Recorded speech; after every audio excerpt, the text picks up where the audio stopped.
Tu n'es pas sans savoir que le site s'adresse à des comédiens. J'aimerais qu'on s'adresse à eux, qu'on leur parle. J'aimerais qu'on parle de ta formation. Quelle est ta formation exactement? Alors moi j'ai découvert le théâtre, je suis provincial, j'ai découvert le théâtre par le travail en Provence dans des grands stages de réalisation qui s'appellent les stages qui étaient à l'origine créés par le ministère de la Jeunesse et des Sports où des professionnels, des amateurs se retrouvent pour passer un long temps ensemble et pour rencontrer le public après le moment de la formation. Donc c'est à la fois un travail de transmission, de formation et puis de réalisation au public.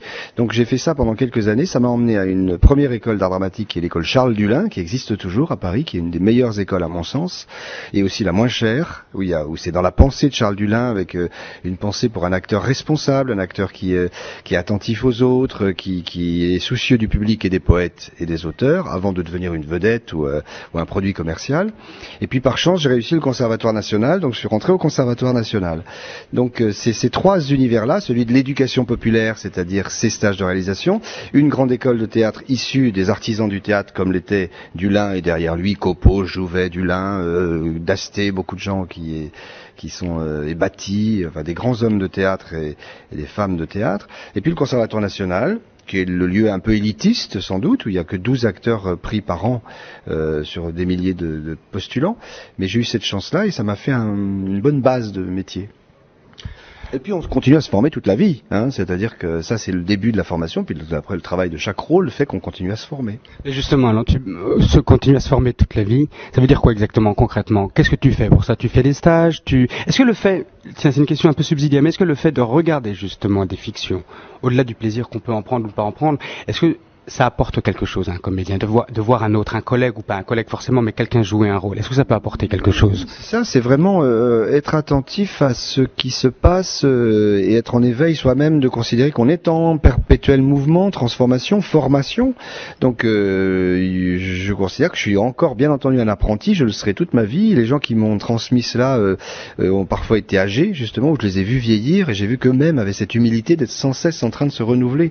Donc, quand on regarde justement les fictions, on regarde ce qui est à chaque fois nouveau pour un acteur, si on le connaît. Hein, on voit comment il se transporte, comment il travaille.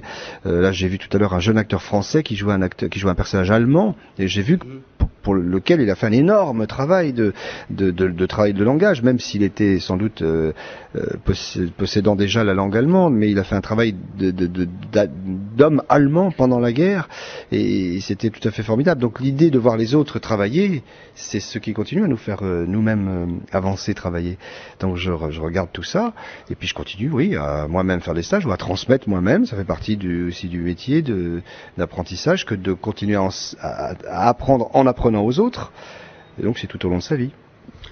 Selon toi, qu'est-ce qui fait, c'est une question que j'ai jamais posée, elle est assez ouverte, qu'est-ce qui fait qu'un acteur ou qu'une actrice peut réussir ou ne peut pas réussir? Quelles sont les qualités selon toi de l'acteur? Quelles sont les différentes déclinaisons qu'on peut faire autour du mot talent? Mais il me semble qu'un acteur, c'est déjà un serviteur. J'aime cette idée, c'est-à-dire qu'il est attentif au fait qu'il n'est rien sans un personnage et sans une très bonne écriture, ou un scénario, ou une pièce, et que il me semble que l'auteur est premier dans l'acte. Donc si on a des bons dialogues, si on a des bons textes, si on a une bonne histoire, on est bon acteur. Donc c'est déjà un point de vue qui est personnel et auquel je crois vraiment. On n'est pas acteur sans rien. Voilà, sans avoir un équipement qui permet de véhiculer les choses. Et ça, c'est le personnage, c'est le scénariste, l'auteur. Et s'il est poète, tant mieux. Ensuite, c'est le public et le rapport qu'on a au public. Si on considère le public comme un consommateur, comme quelqu'un qui va rapidement consommer quelque chose et qu'il faut le séduire, il faut l'accrocher, il faut le racoler, je pense qu'on a moins de talent. On a vraiment du talent quand on fait ce travail sur la longueur avec lui aussi, pas seulement sur le coup d'un film, mais même à travers le film, un rapport avec lui qu'il respecte, où c'est à son intention que l'on joue, hein, et pas pour soi-même. La question, c'est toujours de dire pourquoi on est acteur. C'est ça qu'il faut demander aux acteurs. Pourquoi sont-ils acteurs? Est-ce que c'est pour gagner des sous? Est-ce que c'est pour devenir connu? Il y a plein de raisons, parfois, qu'on croit être les bonnes au début. Et on ne peut pas demander à un jeune acteur d'avoir déjà la conscience que ce sont des écueils. Devenir une vedette, vouloir gagner pour un meilleur. Au niveau du relationnel, je vois ici dans ce festival un certain nombre d'acteurs qui tentent, ou d'actrices qui tentent d'avoir des contacts. Comment tu vois ça, toi? Est-ce que c'est une chose, courir l'opportunité? Est-ce que c'est une façon de voir le métier selon toi? Moi, je n'ai jamais vu le métier comme ça, donc je fais un effort parfois pour non pas aller vers les autres, ça je le fais spontanément, mais surtout pas être intéressé. Je pense qu'il y a une forme de désintéressement qui est aussi essentielle, ce qui ne veut pas dire être reclus, cloîtré. Il faut désirer aller voir les autres, mais pas d'une manière intéressée. Pas aller voir les autres pour obtenir quelque chose. Ça, je ne l'ai jamais fait, et on repère toujours les gens qui le font, et puis il y a des gens qui s'en sortent très bien, donc ça fait partie plutôt du facteur volontariste, que certains appellent la chance aussi, mais enfin, je ne crois pas qu'elle existe quand elle est forcée. Ce qui est beau, c'est d'être en adéquation, d'être là bien comme on est, d'accepter l'idée de rencontrer chacun, et puis de ne pas considérer qu'il faut harponner quelque chose, mais au contraire donner. Et à partir du moment où on donne beaucoup, la plupart du temps on reçoit quelque chose, et même on peut recevoir beaucoup.